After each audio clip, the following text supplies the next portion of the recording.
আসসালামু আলাইকুম। আপনারা দেশবাসী এবং সাংবাদিক বৃন্দ সকলেই জানেন যে আমরা দেশে এক ধরনের অনিশ্চয়তা এবং অস্থিতিশীলতা তৈরি হয়েছে সাম্প্রতিক সময়ে, এবং আমরা ডক্টর মোহাম্মদ ইউনূসের পদত্যাগের বিষয়টিও ক্ষেত্রে আসলে আলোচনা এসেছে। সে বিষয়ে আমরা আমাদের বিভিন্ন জায়গায় আমাদের বক্তব্য আমরা দিয়েছি। আজকে আনুষ্ঠানিকভাবে আমরা সেই বক্তব্য প্রদানের জন্যই এবং এই বর্তমান পরিস্থিতিতে করণীয় ঠিক করার জন্যই এই সংবাদ সম্মেলন।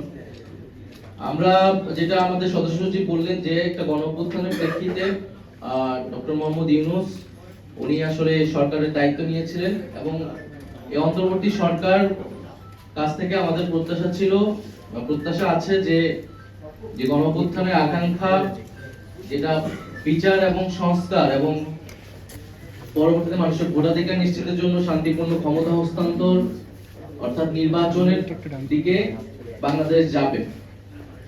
এই অন্তর্বর্তী সরকার নির্বাচনকালীন সরকার নাকি গণঅভ্যুত্থানের আকাঙ্ক্ষা বাস্তবায়নের সরকার, এইটা একটা মৌলিক বিষয়। আমরা মনে করি যে এই অন্তর্বর্তী সরকার একটা গণঅভ্যুত্থানের প্রেক্ষিতে তৈরি হয়েছে, এবং ফলে তার গণঅভ্যুত্থানের যে আকাঙ্ক্ষা, সেই আকাঙ্ক্ষা বাস্তবায়নের একটা দায়বদ্ধতা রয়েছে। শুধু নির্বাচন আয়োজন নয়, বরং জুলাই গণহত্যা সহ বিগত আমলের অপরাধ সমূহ এবং তার বিচার এবং রাষ্ট্রের মৌলিক সংস্কার মধ্য দিয়েই সরকারকে নির্বাচনের দিকে আসলে যেতে হবে।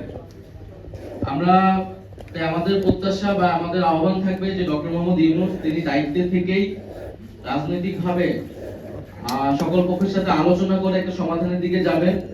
আমরা মনে করি যে জুলাই ঘোষণাপত্র যেই নির্ধারিত সময় দেওয়া হয়েছিল, সময় কিন্তু আগাচ্ছে, ফলে নির্ধারিত সময়ের মধ্যে জুলাই ঘোষণাপত্র প্রদানের ব্যবস্থা করা উচিত, এবং বিচার, সংস্কার এবং নির্বাচন এই তিনটিরই রোডম্যাপ একসাথে প্রকাশ করা উচিত। তাহলে জনমনে এবং সকল রাজনৈতিক দলগুলোর মধ্যে এক ধরনের স্বস্তি তৈরি হবে, আস্থার জায়গা তৈরি হবে। ফলে আমাদের অন্তর্বর্তী সরকারের প্রতি আহ্বান, জুলাই ঘোষণাপত্র এবং বিচার, সংস্কার এবং নির্বাচনের রোডম্যাপ একত্রে ঘোষণা করা, এবং সব পক্ষের সাথে আলোচনা করে একটা সুষ্ঠু সমাধানের দিকে যাওয়া। পাশাপাশি রাজনৈতিক দলগুলো এবং আমাদের জনগণের প্রত্যেকেরই আসলে দায়িত্বশীল আচরণ করতে হবে। বাংলাদেশের বর্তমান পরিস্থিতি, জাতীয় নিরাপত্তা এবং ভবিষ্যৎ গণতান্ত্রিক বাংলাদেশের কথা ভেবে সকলেই সেই দায়িত্বশীল আচরণ করব আমরা, এবং একটা আলাপ আলোচনার মধ্যে দিয়ে সমাধানের দিকে যাব, সেটা আমাদের প্রত্যাশা। দ্বিতীয় আরেকটি বিষয় হচ্ছে, সেনাবাহিনীর পক্ষ থেকে 626 জনের একটা তালিকা, যেটা আমরা দীর্ঘদিন ধরে শুনে আসছিলাম, সেই তালিকা প্রকাশ করা হয়েছে। এই তালিকাটা যদি আরো আগে প্রকাশ করা হতো, এটা তো আসলে 8ই আগস্ট বা আগস্ট মাসেরই ঘটনা, তাহলে আসলে জনমনে কিন্তু কোনো ধরনের সন্দেহ এবং শঙ্কা তৈরি হতো না, এবং এক প্রতিষ্ঠানের বিরুদ্ধে কেউ কথা বলার সুযোগ পেত না। সেনাবাহিনী আমাদের দেশের সার্বভৌমত্বের প্রতীক। আমরা চাই যে এবং সেনাবাহিনী এই গণঅভ্যুত্থান এবং পরবর্তী সময়ে যে ভূমিকা পালন করতেছে সেটা অবশ্যই গুরুত্বপূর্ণ, কিন্তু একই সাথে আমাদের রাজনৈতিক ইতিহাসে আমরা বিভিন্ন সময় দেখেছি সেনাবাহিনীর সাথে রাজনীতির একটা সম্পর্ক কখনো কখনো তৈরি হয়। আমরা 1/11 ঘটনা জানি। এই সকল ঘটনা কিন্তু আমাদের গণতন্ত্রের জন্য, আমাদের রাষ্ট্রের জন্য এবং আমাদের সেনাবাহিনী প্রতিষ্ঠান হিসেবে কারোর জন্য কিন্তু কখনোই ভালো ফলাফল নিয়ে আসেনি। ফলে সেই বিষয়টা যাতে আমরা সকলেই বিবেচনা করি, যার যেটা কাজ, যার যেটা দায়িত্ব, সেটাই যাতে সে পালন করে। আমরা বিগত আমলে রাষ্ট্রের বিভিন্ন প্রতিষ্ঠানের বিরুদ্ধে বিভিন্ন প্রতিষ্ঠানকে দলীয়করণ করা হয়েছে। আমলাতন্ত্র, পুলিশ, সেনাবাহিনী এবং নানা ধরনের তাদেরকে দিয়ে মানবতা বিরোধী কাজের অভিযোগও তাদের বিরুদ্ধে রয়েছে। ফলে প্রত্যেকটা প্রতিষ্ঠানই এই সময়টা এসে একটা বিচারের মধ্য দিয়ে যারা অভিযুক্ত তাদেরকে শায়েস্তা করবে এবং প্রতিষ্ঠানগুলোকে রাষ্ট্রীয় জনগণের প্রতিষ্ঠান হিসেবে পুনঃপ্রতিষ্ঠা করবে, এটাই আমাদের প্রত্যাশা। গুমের অভিযোগ যাদের বিরুদ্ধে রয়েছে, যে সকল সেনা অফিসারের বিরুদ্ধে রয়েছে, তাদের মধ্যে অনেকেই গ্রেফতার হয়নি, বা তাদের অবস্থা এখন কি সেই বিষয়ে আমরা কিন্তু জানি না। ফলে এই সব বিষয়গুলো সুস্পষ্ট করলে সেনাবাহিনীর প্রতিষ্ঠান হিসেবে আরো বেশি জনগণের আস্থার জায়গাটা পাবে এবং আমরা সেই আস্থার জায়গাটাকে সেনাবাহিনীকে দেখতে চাই। এছাড়া যেই আওয়ামী আমলে নির্বাচনগুলো আদালতে গিয়ে এক ধরনের বৈধতা নেওয়ার চেষ্টা করা হচ্ছে, নির্বাচনগুলোকে বৈধতা দেওয়ার চেষ্টা করা হচ্ছে। আমরা মনে করি যে এটা একটা বিশৃঙ্খলা তৈরি করবে। আওয়ামী আমলের সকল নির্বাচনকে কিন্তু আমরা ফ্যাসিবাদ বিরোধী সকল রাজনৈতিক দলই অবৈধ হিসেবেই ঘোষণা করেছি, অবৈধ হিসেবে আখ্যা দেই। ফলে সেই নির্বাচন নিয়ে বিশৃঙ্খলা তৈরি করার চেষ্টা না করে আমাদের স্থানীয় সরকার নির্বাচনের দিকে যাওয়া উচিত। স্থানীয় সরকার নির্বাচনের ফলে মাধ্যমে নাগরিক যে দুর্ভোগ সেটিও আসলে দূর হবে।